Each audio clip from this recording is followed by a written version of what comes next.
Queridos ouvintes, este é o canal Histórias da Vida. Tenha um ótimo ouvinte. É maior que bem-vindos ao canal Histórias da Vida das Pessoas. Antes de começarmos, escrevam de onde vocês estão nos assistindo. Estamos muito curiosos. Desejamos a vocês um ótimo ouvinte desta história fascinante. Eu desci do ônibus na minha parada e me encolhi um pouco. Outubro este ano veio cedo, traiçoeiro, com vento úmido que se infiltrava sob a jaqueta e não deixava esquentar. Eu tinha 27 anos, trabalhava como contadora em uma pequena empresa de construção, alugava um apartamento de um quarto na periferia da cidade e estava acostumada a contar apenas comigo mesma. Os pais ficaram longe, em uma cidade pequena no sul, onde eu cresci. A mãe ensinava na escola, o pai trabalhava na ferrovia. E ambos já tinham se acostumado com o fato de que a filha tinha ido para a grande cidade e vivia sua vida. Eu ligava para eles todo domingo, mandava um pouco de dinheiro quando conseguia e tentava não reclamar. Eles já se preocupavam que eu estivesse sozinha. O apartamento que eu alugava ficava no 5º andar de um prédio simples de 9 andares, pequeno, com tetos baixos e janelas que davam para uma estrada barulhenta. Mas eu o amava. Em 2 anos, transformei esses 28 metros quadrados no meu ninho. Eu voltava para cá toda noite, preparava meu jantar, lia ou assistia alguma coisa e ia dormir com a sensação de que a vida seguia reta, sem grandes abalos, sem festas, mas também sem catástrofes. Para mim, isso bastava, ou eu achava que bastava. Com Rodrigo eu me conheci em novembro, no aniversário de um conhecido em comum. O grupo se reuniu em um café no centro. Mesa longa, umas 15 pessoas, a maioria que eu via pela primeira vez. Eu estava sentada na ponta, ao lado de uma amiga, mexendo quieta na salada, quando um homem de uns 30 anos se sentou na minha frente, de suéter escuro, cabelo curto e olhos castanhos atentos. Ele não era bonito no sentido clássico, nariz um pouco comprido, queixo forte, mas havia nele uma segurança, uma força tranquila que se sentia logo. Ele se sentou, olhou a mesa, parou o olhar em mim e sorriu sem flerte, como quem reconhece uma conhecida. Conversamos. Rodrigo trabalhava em uma grande empresa de construção, chefiava o setor de compras, contava de um jeito interessante, sem se gabar, mas dava para ver que as coisas iam bem para ele. Mencionou que tinha voltado recentemente de uma viagem a trabalho, que a empresa estava expandindo, que ele negociava com fornecedores do exterior. Ao mesmo tempo, ele ouvia ainda melhor do que falava.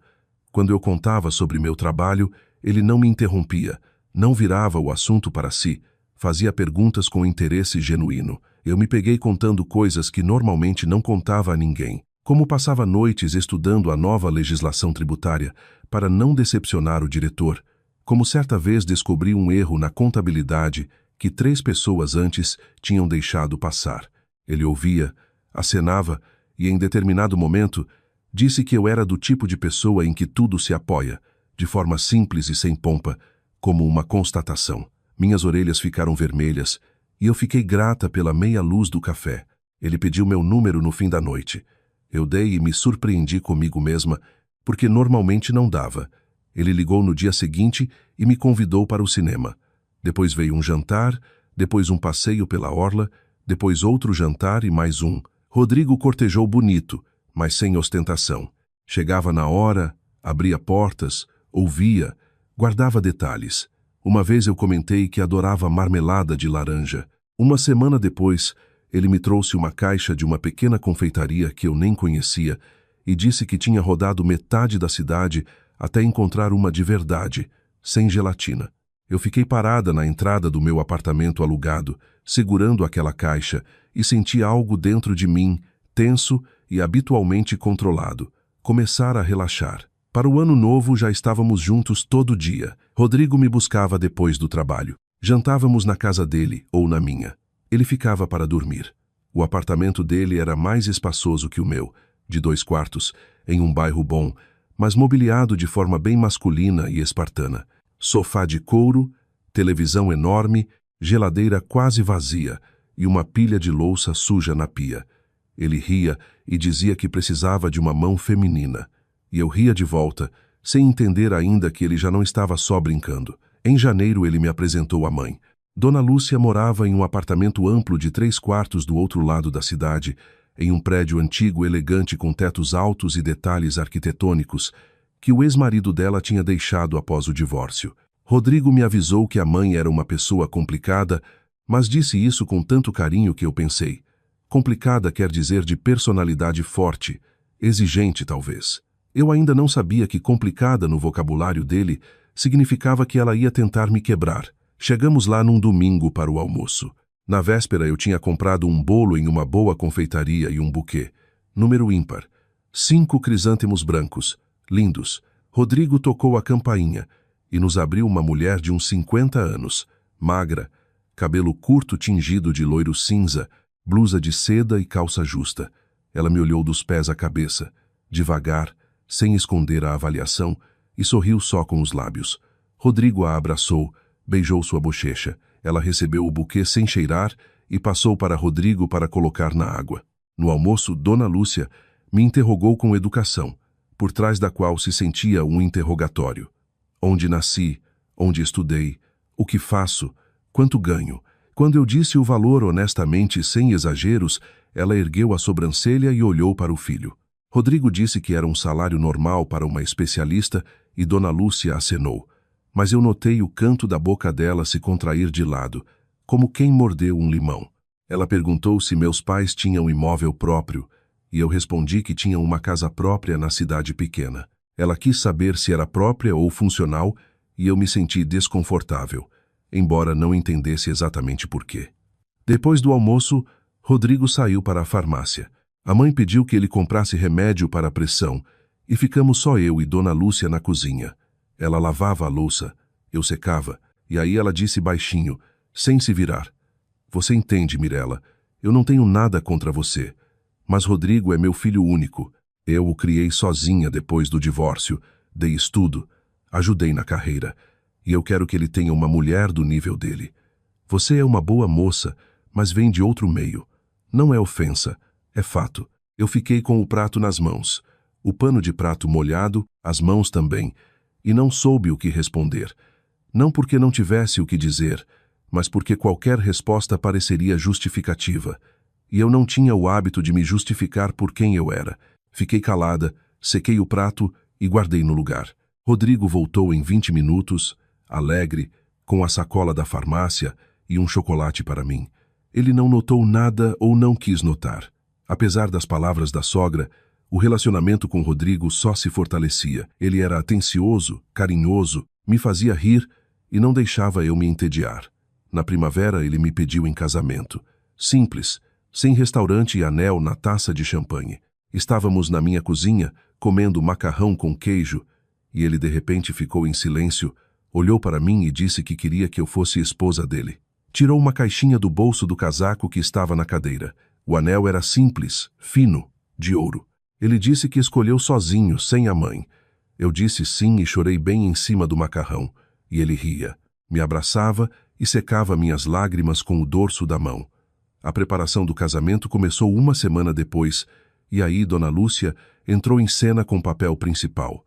Ela queria controlar tudo, o salão, a lista de convidados, meu vestido, as flores, a música. Eu cedia onde podia, resistia onde não dava para ceder. E Rodrigo toda vez ficava no meio, sorria, passava a mão na minha cabeça e dizia, calma, é só a mamãe, ela quer o melhor. Eu aguentava. Naquela época, eu ainda acreditava que aguentar era amor. Mas a grande questão para Dona Lúcia não era o casamento. A grande questão era o contrato antenupcial. Ela tocou no assunto um mês antes do cartório, no jantar na casa dela. Estávamos os 3. Ela serviu chá e de repente disse, num tom que não admitia objeção, que no mundo moderno pessoas sensatas assinam contratos antenupciais, que era proteção para os 2 lados, que ela já tinha encontrado um advogado. Rodrigo olhou para mim e abriu as mãos como quem se desculpa. Mamãe insiste. É só formalidade. Assinamos e esquecemos. Eu olhei para ele e vi que ele estava constrangido, mas não o suficiente para contrariar a mãe. E eu entendi que se eu recusasse agora, viraria inimiga. Não para Rodrigo, para Dona Lúcia. E Rodrigo escolheria o lado dela, porque era mais fácil para ele. Eu concordei. A assinatura foi marcada para 2 semanas depois no escritório do advogado que Dona Lúcia tinha escolhido. Ele se chamava Dr. Sebastião, e não era nada do que eu esperava. Eu esperava um jovem esperto de terno caro, daqueles que falam rápido e olham por cima da cabeça. Em vez disso, no pequeno escritório no 3º andar de um prédio administrativo antigo, nos recebeu um homem de uns 65 anos, corpulento, de paletó amassado, sobrancelhas brancas e olhar pesado e atento. Na mesa dele havia uma foto emoldurada. Uma mulher jovem com uma menininha no colo. Ele cumprimentou cada um com um aperto de mão. Minha mão sumiu na dele, grande e seca, e ele nos convidou a sentar. Dona Lúcia ocupou a cadeira ao lado de Rodrigo e começou logo a explicar o que eles queriam. O apartamento que iam comprar devia ficar no nome do filho. A entrada seria dada por eles com Rodrigo, e em caso de divórcio a esposa não poderia reivindicar o imóvel. Ela falava com segurança, clara, como quem dita lista de compras. Doutor, Sebastião ouvia, acenava e fazia anotações no bloco. Não interrompeu nenhuma vez e não olhou para Dona Lúcia com reprovação. Mas uma vez, quando ela disse que a nora não poderia tomar nada na justiça, ele ergueu os olhos e olhou para mim. Só um segundo, e naquele olhar havia algo que eu não entendi na hora. Não pena, não solidariedade, mas outra coisa. Como se ele reconhecesse naquela cena algo que já tinha visto antes. Ele preparou o documento em 3 dias. Voltamos os 3, no mesmo escritório, na mesma mesa. Doutor, Sebastião colocou o contrato na nossa frente. Várias páginas de texto jurídico denso, impresso em letra miúda.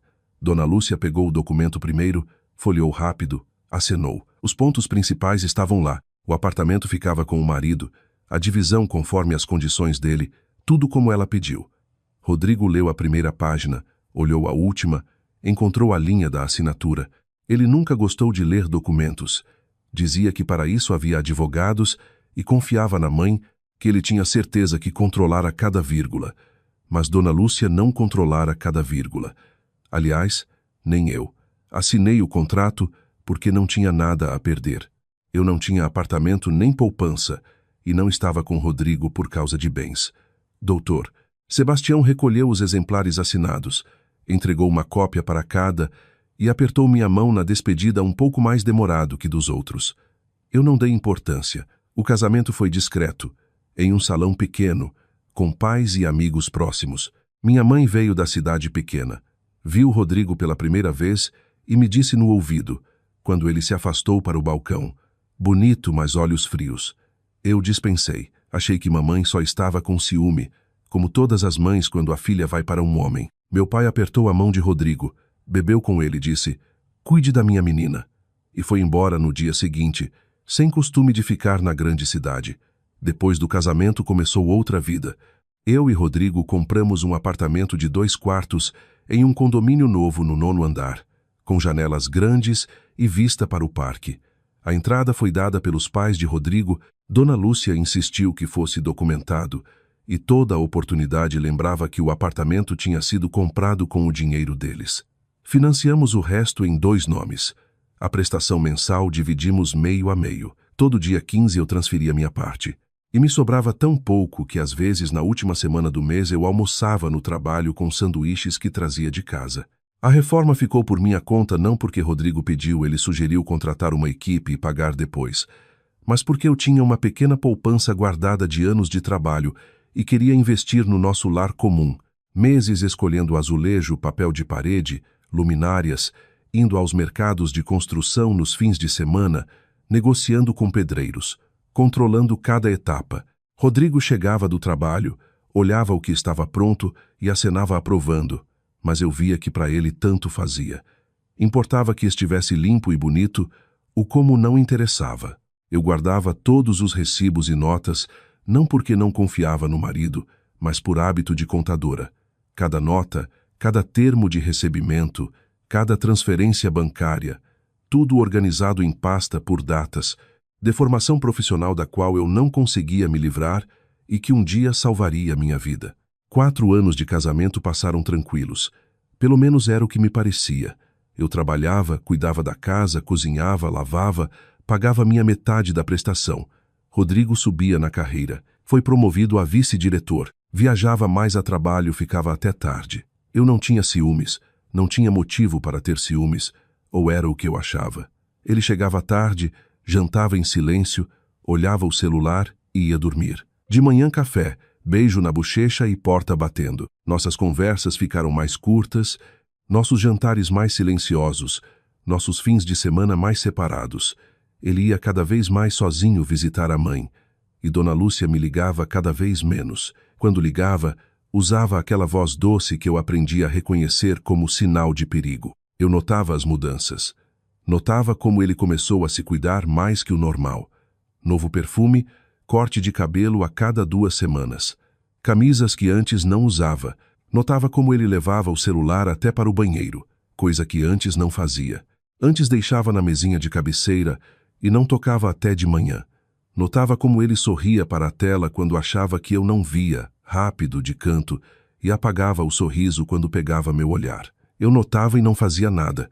Talvez medo, talvez esperança de estar errada.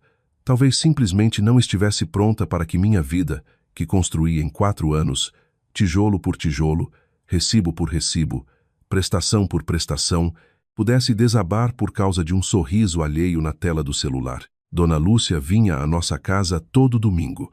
Examinava o apartamento como quem fiscaliza bem público, passava o dedo na prateleira, abria a geladeira, comentava minha comida. Uma vez encontrou poeira na prateleira de cima da estante e disse a Rodrigo: "Está vendo? Eu bem que avisei, não é dona de casa." Rodrigo ficou calado. Eu também. Nós dois calávamos cada vez mais. E no nosso bonito apartamento com vista para o parque ia ficando cada vez mais silencioso, aquele silêncio que vibra como corda esticada e mais cedo ou mais tarde arrebenta. No último domingo, antes de tudo desabar, Dona Lúcia veio com um bolo de maçã feito pela receita dela. Rodrigo comeu e elogiou. Eu mastigava e sorria. Quando ele saiu para a varanda fumar, Dona Lúcia sentou ao meu lado e disse baixinho, em tom confidencial: "Você é uma moça inteligente, Mirela. Você vê que Rodrigo está apertado. Talvez valha a pena pensar em soltá-lo. De boa, sem escândalo. O contrato existe, tudo limpo. Você é jovem, vai encontrar alguém." Ela disse isso com um sorriso, quente, maternal, carinhoso, como se me fizesse um favor, como se me oferecesse liberdade e não me expulsasse da minha própria casa. Eu olhei nos olhos dela e não respondi nada. Ela sustentou meu olhar, levantou e foi lavar o próprio prato. Eu fiquei sentada à mesa, com as mãos frias e o bolo de maçã entalado na garganta. Aquele dia começou como sempre. Despertador às 7, café, sanduíche correndo. Rodrigo saiu antes de mim. Deu um beijinho na bochecha na porta e disse que a noite ia se atrasar por causa de reunião. Eu acenei, sem perguntar. Reuniões viraram parte da nossa vida, tanto quanto as prestações do financiamento, habituais, mensais, sem levantar suspeitas.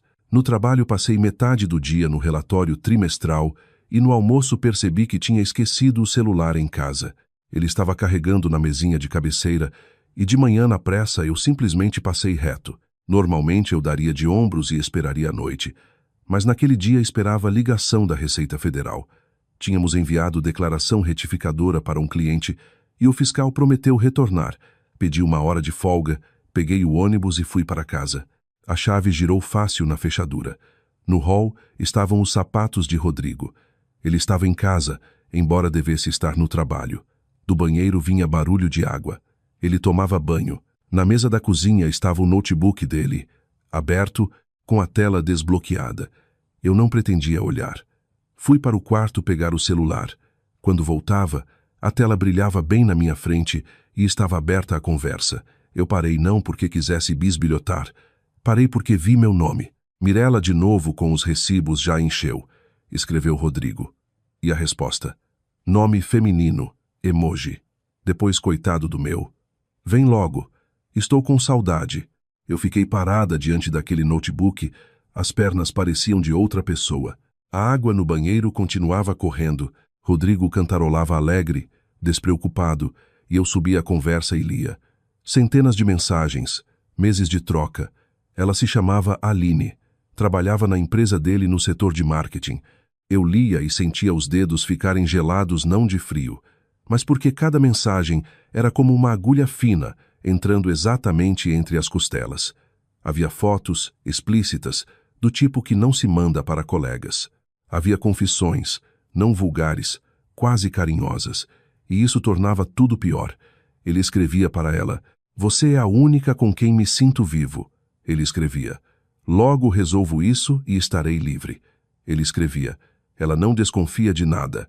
Galinha burra, galinha burra." Isso era sobre mim, a mulher que por 4 anos pagou metade da prestação, que com as próprias mãos fez a reforma no apartamento dele, que toda noite preparava o jantar dele e toda manhã passava as camisas dele. Galinha burra. As mãos tremiam, mas a cabeça estava clara, estranhamente clara, como quando se sai no frio depois de um lugar abafado. Peguei meu celular e comecei a tirar fotos, tela por tela, página por página, fotos, mensagens, datas. Trabalhei rápido, metódica, como no trabalho quando tiro cópias de documentos antes de uma auditoria. Os dedos apertavam os botões, a tela piscava com o flash e no banheiro a água continuava correndo e Rodrigo continuava cantarolando. Consegui fotografar o suficiente e voltei para o hall. A água no banheiro parou. Eu fiquei perto do cabideiro e escutei Rodrigo sair, batendo os pés molhados no azulejo. Ele apareceu no corredor de toalha, cabelo molhado, e parou ao me ver. Por um segundo nos olhamos. Depois ele olhou de canto para a cozinha, para o notebook aberto e entendeu tudo. Ele não mentiu. Eu esperava a mentira. Me preparei para ela como para um soco, mas não veio. Em vez de mentira, veio raiva. Ele se endireitou, segurou a toalha na cintura e disse: "Calmo, quase indiferente. Calma. E daí? Sim, tenho outra mulher. Com ela eu me sinto leve. Com você eu sufoco. Olha para você, contadora. Guardando recibos, tremendo por cada centavo. Com você é como prisão." Ele falava e eu ficava ouvindo. E dentro de mim algo se fechava devagar, como portas, como cadeado, como porta pesada. Depois ele chegou mais perto e acrescentou, já com um sorriso, já se divertindo: "Já leu o contrato antenupcial? O apartamento é meu. Arruma suas coisas e cai fora. Você está livre." Ele disse a palavra livre como se me fizesse um presente, como se jogasse fora um objeto inútil e ainda assim mostrasse generosidade. Podia ter jogado no lixo, mas jogou na rua. Eu olhei para ele, para o cabelo molhado, para o sorriso presunçoso, para a toalha que ele segurava com uma mão, e disse uma única palavra: "Tudo bem." Sem lágrimas, sem grito, sem perguntas. Ele esperava escândalo. Eu vi surpresa nos olhos dele quando, em vez de histeria, ouviu aquele tom calmo e firme: "Tudo bem." Ele até se desconcertou por um instante, mas logo se recompôs e foi para o quarto se trocar, dizendo por cima do ombro: "Você tem 1 hora. Quando eu voltar, não quero te ver aqui." Ele foi para a cozinha, pegou o celular e ligou para a mãe. Eu ouvi do quarto ele dizer, animado, quase alegre: "Mãe, falei tudo com ela. Sim, normal. Não, não gritou. Está arrumando as coisas. Bom, contrato é contrato." Eu ouvia a pausa e a voz distante de Dona Lúcia no telefone, triunfante, zumbindo como a palavra finalmente dita com alívio. Os dois comemoravam. Eles esperavam isso há tempo. Ou pelo menos ela esperava, e ele finalmente amadureceu. Eu arrumava as coisas. Não tudo, só o essencial. Roupas, documentos, notebook, a pasta com recibos e notas que eu guardava na prateleira debaixo do armário. Rodrigo não viu quando eu coloquei na bolsa. Ele estava na cozinha trocando mensagens e já não prestava atenção em mim. Eu já tinha sido riscada. Virei passado antes mesmo de sair pela porta. Quando fechei a bolsa e saí para o corredor, Rodrigo estava na porta de entrada, já vestido, chaves na mão. Ele olhava para mim de cima e esperava algo, talvez palavras de despedida, talvez pelo menos uma lágrima, para ter certeza de que sua saída significava algo. Eu passei por ele se afastou e eu saí para o patamar. Atrás de mim a porta fechou, clique da fechadura, baixo, definitivo. 1 minuto depois a porta abriu de novo e Rodrigo trouxe 3 sacolas com minhas coisas, jogou no chão perto do elevador. Camisetas, jeans, vestidos, tudo amassado e jogado. De uma sacola saía minha blusa de ficar em casa, cinza, aquela que eu usava à noite na cozinha com livro. Ele jogou as sacolas e voltou, sem dizer uma palavra. A porta bateu. Depois ouvi o segundo trinco. aquele que nunca usávamos. Eu fiquei no patamar com a bolsa e 3 sacolas olhando para a porta fechada. O elevador zumbia lá embaixo. Desci com a bolsa e as sacolas, chamei um táxi e fui para a casa de Lívia. Liguei para ela do carro. A voz saiu firme. Eu mesma me surpreendi e disse: Lívia, posso dormir na sua casa hoje? Eu e Rodrigo terminamos. Lívia não perguntou detalhes pelo telefone, só disse: vem. O apartamento dela cheirava a canela e algo assado. Ela preparava bolo quando eu liguei. Abriu a porta de avental, farinha na bochecha, olhou para minhas sacolas, para meu rosto e me abraçou sem perguntar nada. Eu fiquei na entrada dela, com o rosto no ombro dela, e não chorei. As lágrimas não vinham. Dentro havia vazio e agulha, como em um apartamento de onde tiraram os móveis. Sentamos na cozinha pequena dela, tomamos chá e eu contei curto, sem detalhes, sem emoções. Fatos, conversa, amante, palavras dele, contrato, coisas jogadas na rua. Lívia ouvia, e eu via os nós dos dedos dela ficarem brancos segurando a xícara. Ela disse: eu mato ele. Eu balancei a cabeça e respondi que não precisava matar, precisava pensar. A primeira noite na casa de Lívia eu não dormi. Fiquei no sofá dela debaixo da manta, olhando o teto e repassando na cabeça tudo o que tinha acontecido naquele dia, como quem passa contas de Rosário uma por uma. A conversa, as fotos, a voz dele galinha burra, o sorriso dele, as sacolas perto do elevador, o clique da fechadura. De madrugada, quando o céu começou a clarear, levantei, tirei da bolsa meu exemplar do contrato antenupcial e sentei na mesa da cozinha de Lívia. Eu não lia aquele documento desde a assinatura. 4 anos ele ficou na pasta, inútil, esquecido, como a apólice de seguro que se compra e torce para nunca usar. Agora eu lia à luz do abajur, devagar, linha por linha, como leio documentos de trabalho, atenta, profissional, sem emoção. Os 6 primeiros itens eram os esperados, tudo que Dona Lúcia ditou: apartamento no nome do marido, entrada considerada contribuição dele. Em caso de dissolução do casamento, a esposa não reivindica o imóvel. 7º item sobre bens móveis. 8º sobre contas bancárias. E depois o 9º. Eu li 2 vezes, depois 3. Depois fechei os olhos, abri e li de novo para ter certeza de que não era impressão. Todos os privilégios patrimoniais do marido, previstos nos itens de 1 a 6 do presente contrato, são anulados em caso de comprovada infidelidade conjugal por parte dele. Dr. Sebastião, o advogado idoso de paletó, amassado com foto de mulher jovem na mesa, inseriu essas linhas no contrato que Dona Lúcia preparou como armadilha para a nora. Ele inseriu quieto, imperceptível, entre dezenas de outros itens e subitens. E nem Rodrigo nem a mãe leram até ali. Eles viram o que queriam ver e assinaram. Eu fiquei à mesa segurando o contrato com as 2 mãos. Do lado de fora clareava. Em algum quintal um cachorro latiu. Eu tinha os prints da conversa, tinha as fotos da tela do notebook, tinha 4 anos de extratos bancários e recibos da reforma. E tinha o item 9º. De manhã liguei para um advogado e marquei consulta. O escritório ficava no térreo de um prédio residencial. Porta de vidro, placa, 3 degraus para baixo. Cheguei com as fotos impressas da tela e com o celular que tinha os originais. A advogada, mulher da minha idade, de óculos, cabelo preso com cuidado, me ouviu, olhou os materiais e certificou os prints da conversa sem perguntas extras. Ela trabalhou em silêncio, profissional, e só quando eu ia embora disse baixinho: boa sorte para você. Eu acenei e saí. No dia seguinte comecei a juntar o resto dos documentos. Extratos bancários de 4 anos. Cada pagamento meu da prestação, cada transferência, recibos da reforma todos até o último, com valores, datas e dados dos prestadores, termos de recebimento de obra, notas de materiais. A pasta que eu mantive por 4 anos por hábito de contadora agora virava minha principal arma. Eu espalhava os documentos na mesa de Lívia, organizava por datas, conferia valores e me sentia como se preparasse balanço patrimonial e não base probatória para o juiz. Rodrigo nesses dias não ligou nenhuma vez, nenhuma mensagem, nenhuma chamada perdida. Como se eu não existisse, tivesse evaporado, sumido no nada assim que a porta se fechou atrás de mim. Ele trocou as fechaduras do apartamento. Eu soube por acaso, Quando passei para buscar as coisas que faltavam e a chave não entrou. Fiquei parada diante da porta com a chave na mão, girando para um lado e para o outro, e não conseguia acreditar que isso estava acontecendo comigo. Depois guardei a chave no bolso e fui embora sem as coisas, sem escândalo, sem ligar para ele. As coisas podiam esperar. Havia coisas mais importantes.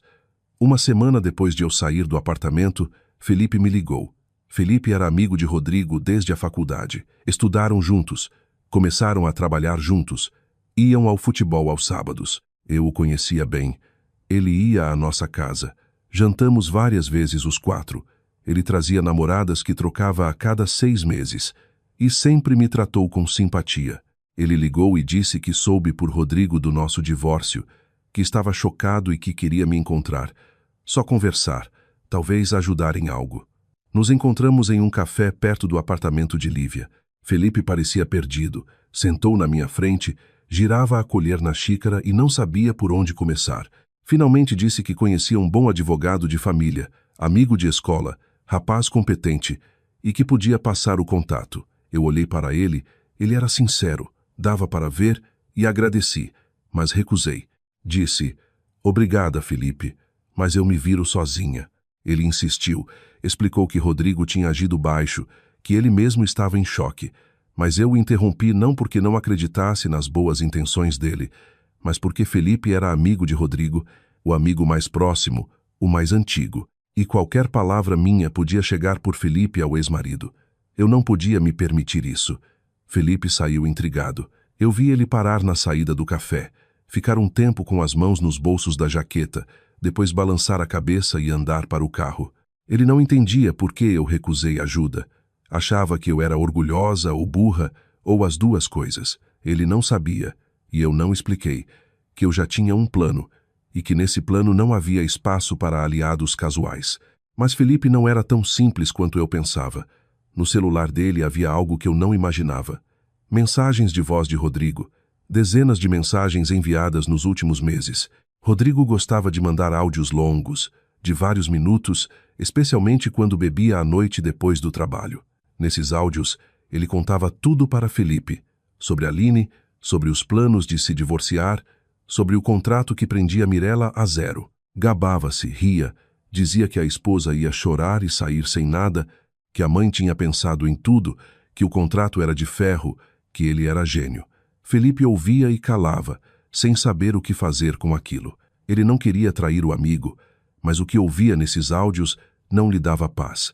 Passaram 3 semanas, depois 4. Eu entrei com um pedido de divórcio e me preparei para o juiz quieta, metódica, sem chamar atenção. Rodrigo, por meio do advogado dele, me mandou proposta. Divórcio por acordo. O apartamento fica com ele. Nada para mim. Eu não respondi. O advogado mandou segunda carta, mais insistente. Eu não respondi de novo. Então Rodrigo ligou pessoalmente pela primeira vez em um mês e disse irritado que eu estava enrolando, que o contrato estava do lado dele e que era melhor eu concordar de boa, enquanto ele estava disposto a ser pacífico. Eu ouvi e disse, nos vemos no juiz. Ele bufou e desligou. E uma semana antes da audiência, me chegou mensagem de Felipe. Curta. Mirella, precisamos nos encontrar. É importante. Nos encontramos no mesmo café. Felipe sentou na minha frente, colocou o celular na mesa com a tela para baixo e ficou calado um tempo. Depois disse que não dormia há 3 noites e que ia fazer algo depois do qual Rodrigo nunca mais falaria com ele. Virou o celular, abriu a pasta com os áudios e apertou play. A voz de Rodrigo encheu o espaço entre nós, presunçosa, um pouco bêbada, solta. Irmão, eu falei tudo com ela. Ficou bonito. Ela ficou parada, boca aberta, e eu li o contrato para ela. Cai fora. Mãe feliz. Aline está esperando. A vida está se ajeitando. Felipe olhava para a mesa. Eu ouvia a gravação e não me mexia. Quando terminou, ele disse, tem muito mais. Ele me contou meses planejando te jogar fora. Eu copiei tudo para um pendrive. Tirou do bolso um pequeno pendrive preto e colocou na mesa entre nós. Eu olhava para aquele pendrive, pedacinho de plástico onde estava gravada a voz do homem com quem vivi 4 anos. Voz que me dava bom dia e boa noite, que sussurrava palavras carinhosas no meu ouvido. que agora se gabava para os amigos de como se livrou de mim com habilidade. Peguei o pendrive e guardei na bolsa. Olhei para Felipe. Ele estava encurvado, como alguém que acabou de fazer algo irreversível e ainda não sabe se foi certo. Eu disse obrigada. Ele acenou e não respondeu.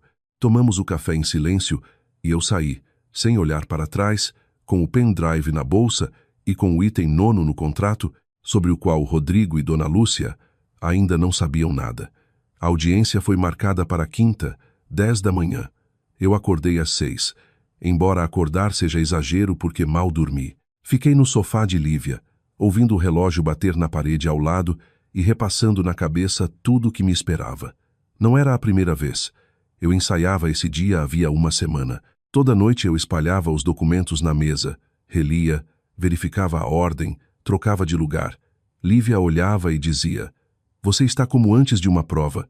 E eu pensava: não como antes de prova, como antes de cirurgia, onde o cirurgião é você mesma e não tem direito a erro.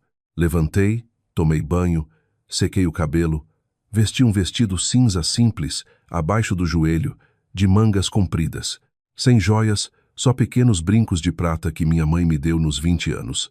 A pasta com documentos eu preparei na véspera, tudo organizado em ordem em pastas plásticas com marcadores, extratos bancários, 4 anos de pagamentos da prestação, todo mês minha metade, recibos da reforma, valores, datas, nomes das empresas, termos de recebimento, prints da conversa de Rodrigo com Aline certificados por tabelião, 23 páginas, numeradas, encadernadas com carimbo do tabelião, e separado em um envelope pequeno, o pendrive de Felipe com as mensagens de voz.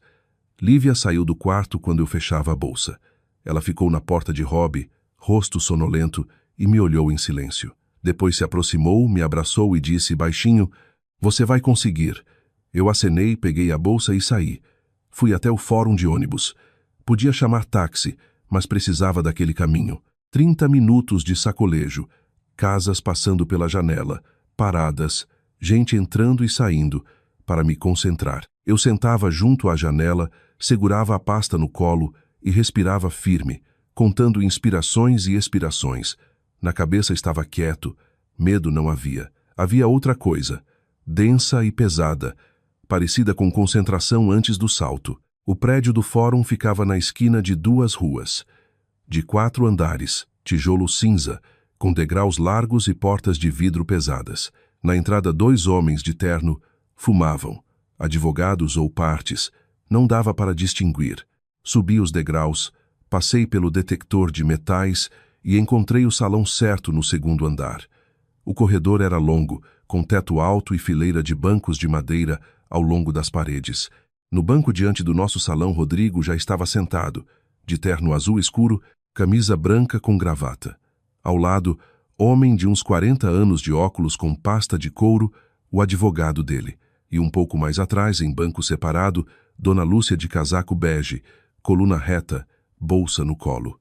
Ela sentava como quem não veio ao fórum, mas ao teatro, para um espetáculo cujo final ela já sabia. Rodrigo me viu e virou o rosto. Não acenou, não cumprimentou, só desviou o olhar como se desvia de estranho na fila. Dona Lúcia, ao contrário, olhou direto para mim com olhar longo e avaliador e sorriu de leve. Ela estava segura da vitória. Contrato no lugar, advogado pago, filho ao lado. A nora veio sozinha, sem advogado, com uma pasta qualquer. O que ela pode? Eu sentei no banco da frente, coloquei a pasta no colo e esperei. O advogado de Rodrigo falava baixo com o cliente, folheando papéis na pasta. Rodrigo acenava distraído, olhando o celular. Ele parecia relaxado. Homem que veio para a formalidade, para procedimento cujo resultado já estava decidido. Dona Lúcia também estava calma. Só ajeitava a bolsa no colo com movimentos pequenos e precisos, como gata que se acomoda antes de observar. A porta do salão abriu às 10h05. A secretária, mulher jovem com pasta, nos chamou para dentro. A juíza entrou alguns minutos depois. Mulher de uns 50 anos, robusta, de toga preta, cabelo curto e olhar cansado e afiado de quem viu divórcios demais. Ela sentou, abriu o processo, deu uma olhada na primeira página e começou seca, pelo procedimento. Nomes das partes. Objeto da disputa. Quem pede? Quais pedidos? Primeiro falou o advogado de Rodrigo. Ele se levantou, ajeitou o paletó e começou a expor a posição, confiante, fluido, como quem está acostumado a ganhar casos assim. A entrada do apartamento, recurso da família do marido, está documentado. O apartamento está no nome de Rodrigo. É fato. Existe contrato antenupcial assinado por ambos os lados que define claramente que, em caso de dissolução do casamento, o imóvel fica com o marido. O advogado falava e Rodrigo acenava, e Dona Lúcia, atrás dele, acenava também, sincronizados, como marionetes no mesmo fio. A juíza ouviu, anotou algo e virou para mim. Perguntou se eu queria dizer algo sobre o mérito dos pedidos. Eu me levantei e disse, calma, baixo, que não contestava o fato da entrada. Sim, o dinheiro foi dos pais de Rodrigo, é verdade. O advogado de Rodrigo acenou satisfeito. Dona Lúcia, atrás do filho, endireitou os ombros. Mas, continuei eu, tenho documentos que peço sejam juntados ao processo. Abri a pasta e entreguei à juíza a primeira pilha.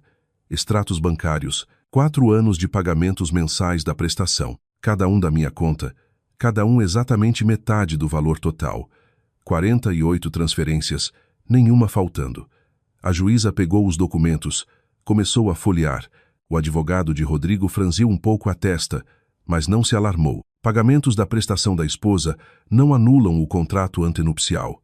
Depois entreguei a segunda pilha. Recibos da reforma, conjunto completo, contratos com prestadores, termos de recebimento, notas de materiais, transferências bancárias, valor total que eu investi na reforma do apartamento com recursos próprios. A juíza pegou também, folheou, ergueu as sobrancelhas. A quantia não era pequena. Rodrigo e Dona Lúcia se entreolharam. Eu vi isso com visão periférica. Troca rápida de olhares em que se lia. E daí? Contrato é contrato. Rodrigo até se recostou um pouco na cadeira. Ele ainda tinha certeza de que não passava de tentativa de enrolar o processo. O advogado dele também parecia calmo, embora anotasse algo no bloco. A juíza terminou de estudar os recibos, levantou a cabeça e perguntou, tem mais alguma coisa? Eu disse, sim, tem, e pedi que o juiz prestasse atenção no contrato antenupcial, especificamente no item 9º. No salão nada mudou. As mesmas paredes, o mesmo cheiro de cera, a mesma luz das janelas altas. Mas eu senti o ar ficar um pouco mais denso, como antes da tempestade, quando o céu ainda está limpo, mas a pressão já caiu. A juíza pegou o exemplar do contrato antenupcial que estava no processo. Folheou as primeiras páginas. Rodrigo estava sentado, mão na mesa, dedos relaxados. Dona Lúcia, atrás dele, cruzou as mãos na bolsa. O advogado ajeitou os óculos. A juíza chegou à 7ª página, parou, leu em silêncio, depois ergueu os olhos e olhou para Rodrigo. Não para mim, não para o advogado, para Rodrigo. 1 segundo, 2. Depois leu em voz alta, tom neutro e oficial. Item 9º. Todos os privilégios patrimoniais do marido, previstos nos itens de 1 a 6 do presente contrato, são anulados em caso de comprovada infidelidade conjugal por parte dele. Silêncio. Um silêncio que tinha peso. Ele caiu no salão como placa e pressionou todos contra as cadeiras. Eu olhava para Rodrigo. A mão dele na mesa parou. Os dedos que pouco antes estavam relaxados na superfície polida se fecharam devagar. O rosto mudava. Primeiro incompreensão, depois reconhecimento, depois palidez que subia do queixo, inundando bochechas, testa, orelhas. Ele ficou branco como papel e encarou o próprio advogado. O advogado folheava seu exemplar do contrato rápido, nervoso, e quando encontrou a página certa e leu, tirou os óculos devagar e colocou na mesa. E Dona Lúcia? Dona Lúcia estava sentada atrás do filho e não se mexia. O sorriso que durante toda a audiência viveu no rosto dela, fino, confiante, um pouco condescendente, apagava devagar, como vela que se apaga. Primeiro os cantos dos lábios, depois as ruguinhas nos olhos se esticaram, depois o rosto ficou imóvel, de cera. Ela olhava para a juíza e eu via os dedos dela na bolsa ficarem brancos de tanta força. A juíza colocou o contrato na mesa e me perguntou se eu dispunha de provas da infidelidade conjugal do réu. Eu disse, sim, e entreguei a ela os prints da conversa de Rodrigo com Aline certificados por tabelião. 20 e 3 páginas com datas, conteúdo das mensagens, descrição das fotos. A juíza pegou, começou a folhear. O silêncio no salão ficou ainda mais pesado. Depois tirei da bolsa o envelope com o pendrive e pedi que o juiz ouvisse as gravações. A juíza pegou o pendrive, passou para a secretária. A secretária inseriu no notebook e em 1 minuto a voz de Rodrigo encheu o salão, aquela mesma da mensagem de voz para Felipe. Irmão, eu falei tudo com ela. Ficou bonito. Ela ficou parada, boca aberta, e eu li o contrato para ela. Cai fora. Mãe feliz. Aline está esperando. A voz soava alegre, presunçosa, com aquele rouco característico de quem tomou uma taça ou 2 e se sente dono da situação. Rodrigo pulou. A cadeira atrás dele deslizou, rangendo no piso. Ele começou a falar alto, enrolado, pulando de um assunto para outro. Gritava que era falsificação, que as gravações eram forjadas, que ele tinha sido armado. Depois virou para o advogado e sibilou. Por que você não sabia desse item? Para que eu te pago? O advogado estava sentado com o bloco fechado e não respondia nada. Ele já tinha entendido que perdeu e agora pensava não no caso, mas em como explicar ao cliente que a culpa não era dele. A juíza pediu ao réu que sentasse e se comportasse conforme a ordem da audiência. Rodrigo sentou, pesado, como se as pernas tivessem falhado. O rosto dele, de branco, ficou vermelho. No pescoço pulsava uma veia. Ele olhava para mim.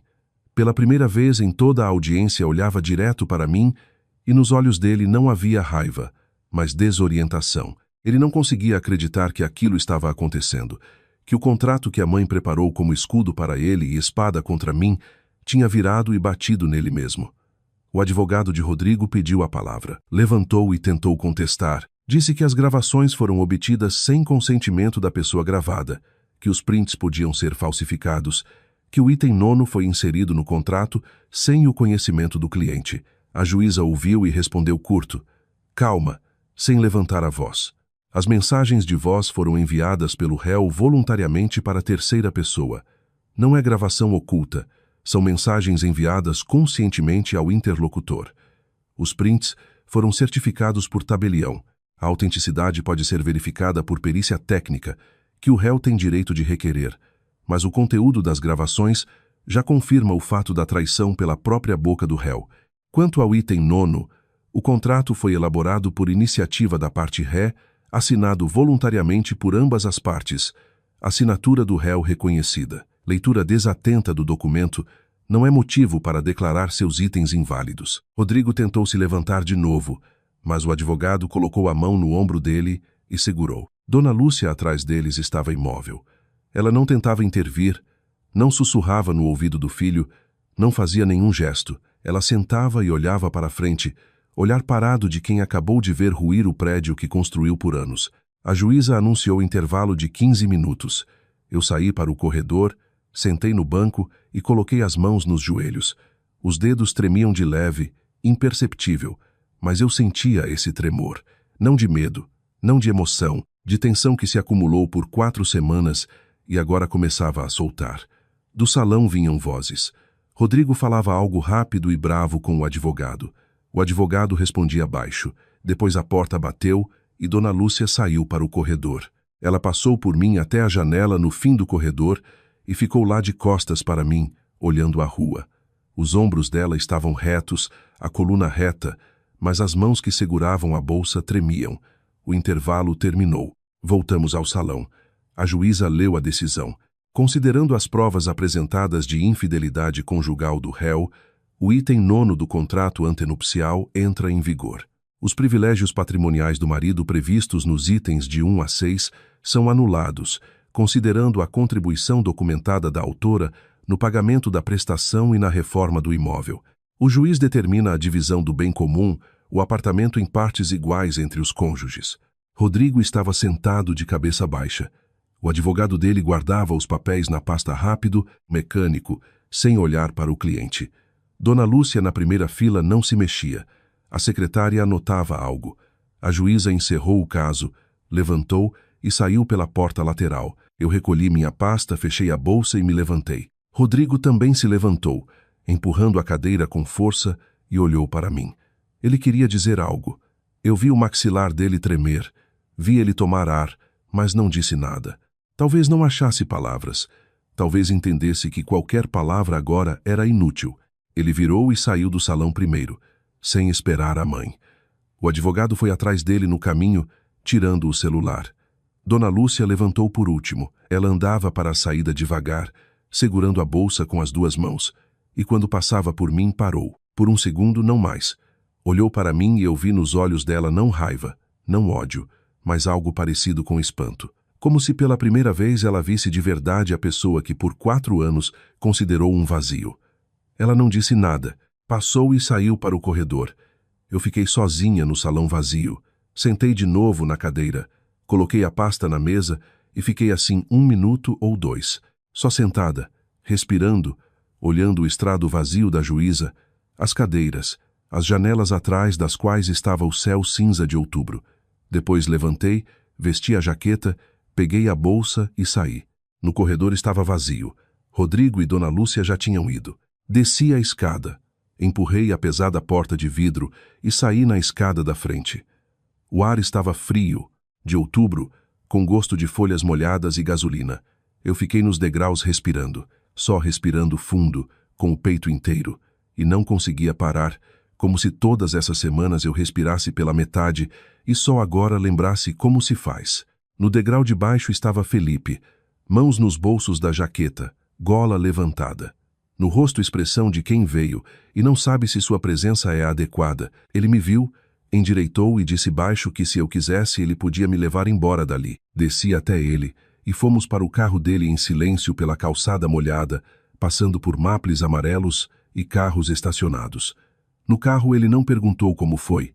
Viu pelo meu rosto. Ligou o motor, acendeu o aquecimento. Ar quente saiu das saídas de ar e eu senti meus dedos gelados começarem a descongelar. Felipe saiu do estacionamento e disse, olhando para a rua, que no fim de semana podíamos ir para fora da cidade, só respirar, passear, olhar a mata. Eu virei para ele e disse que ficaria feliz, mas que ele soubesse que para novo relacionamento eu agora não estava pronta. Ele acenou calmo e respondeu que não tinha pressa. Os dias seguintes passaram em papéis, formalização de documentos, negociações com corretor, infinitas ligações e assinaturas. Eu entrei com pedido de partilha da minha cota e Rodrigo teve que colocar o apartamento à venda para me pagar a metade. Aline, aquela mesma colega por quem ele destruiu nossa família, sumiu da vida dele 2 semanas depois da audiência, quando soube que ele não teria mais o apartamento. Eu soube disso por Lívia, que soube por conhecidos em comum, e não senti nem satisfação nem pena, só compreensão cansada de que era assim que tinha de ser. Dona Lúcia, naquela noite depois da audiência, ligou para Dr. Sebastião várias vezes, uma atrás da outra. O velho advogado não atendeu. Ele um dia não conseguiu proteger a própria filha, que caiu na mesma armadilha. E 4 linhas em letra miúda na 7ª página foram sua quieta e tardia redenção. Responder por isso, ele não pretendia, e nem havia para quem. Eu aluguei um apartamento pequeno, de 1 quarto, no 4º andar com janelas para o pátio. Mudei minhas coisas, arrumei os livros na nova prateleira, pendurei as cortinas da mamãe. Consegui emprego novo em uma empresa de auditoria com salário 2 vezes maior que o anterior. Toda manhã eu levantava, preparava café, ficava na janela e olhava como no pátio as crianças iam para a escola, como a vizinha passeava com o velho cachorro ruivo, como o vento arrastava folhas pelo asfalto. E toda manhã Felipe ligava breve. Só para perguntar como você está? Precisa de algo? Eu pegava o telefone e sorria.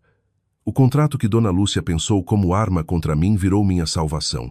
4 linhas escritas pela mão de um homem que vi 2 vezes na vida mudaram tudo.